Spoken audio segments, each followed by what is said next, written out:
Cue the executioner scene. Something like this. I don't know if you guys remember 300, but they blotched out the sun with arrows. Mounted machine guns, for crying out sake. You know, it kind of just makes perfect sense. Dudes with guns beat dudes with axes on foot, and dudes on horseback, and won. He literally won. Cue highly informative bullet points.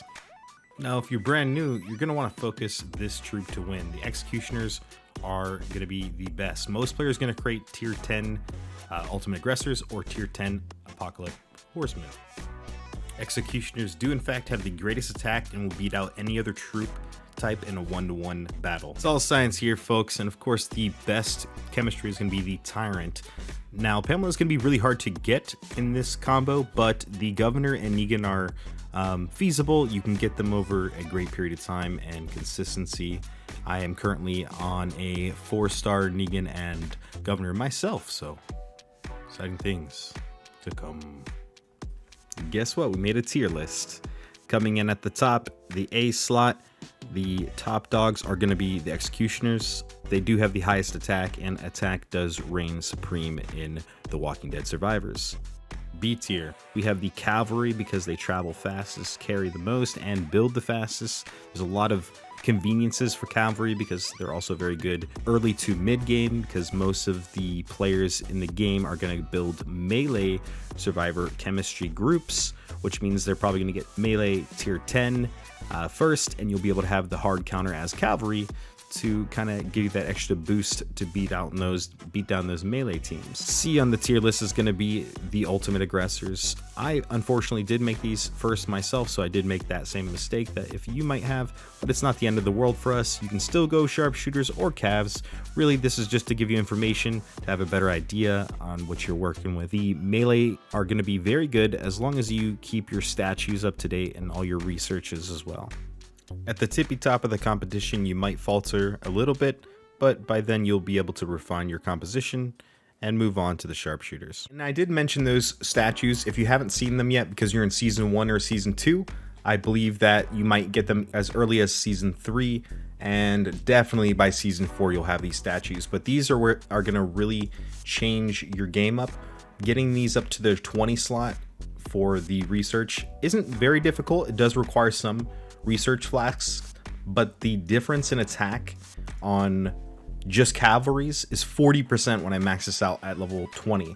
So this is really where you're going to differentiate yourselves from that troop and how good they are against other troops, because not only does it do you increase your attack and defense using these, you also get a crackdown research buff, which increases the disparity or the counter of your cavalry against melee or melee against shooters, etc. So as you get deeper into the tree, you can have even greater effects on some of the units that you have focused, whether you're melee, sharpshooters, or cavalry.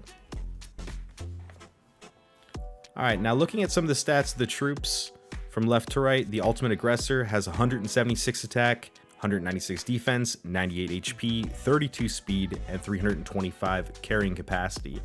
The Executioner has a 25% increase in that attack stat, a 19% decrease, and a 28% decrease in HP, as well as speed being the same and the carrying capacity at 300. The Apocalypse Horseman is up 14% attack, minus 8% defense, minus 17% HP, 32 speed, and 350 carrying capacity. This perfectly illustrates why the Executioner is the best unit, because that attack is so high. HP is almost negligible in some of these situations. It really depends on what your total defense is, and if that total defense isn't very high, that attack is just going to tear through your units.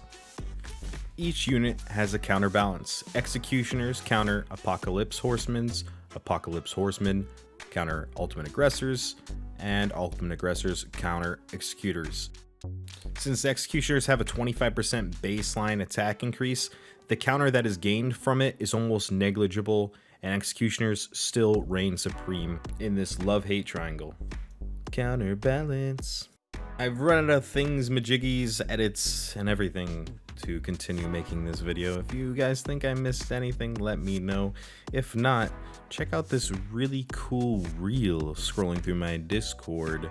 We are chatting it up in the Discord. We have a lovely, very lively, great community going on right now. If you guys would like to join us, please check out the link below in the description and join Brabant TV today.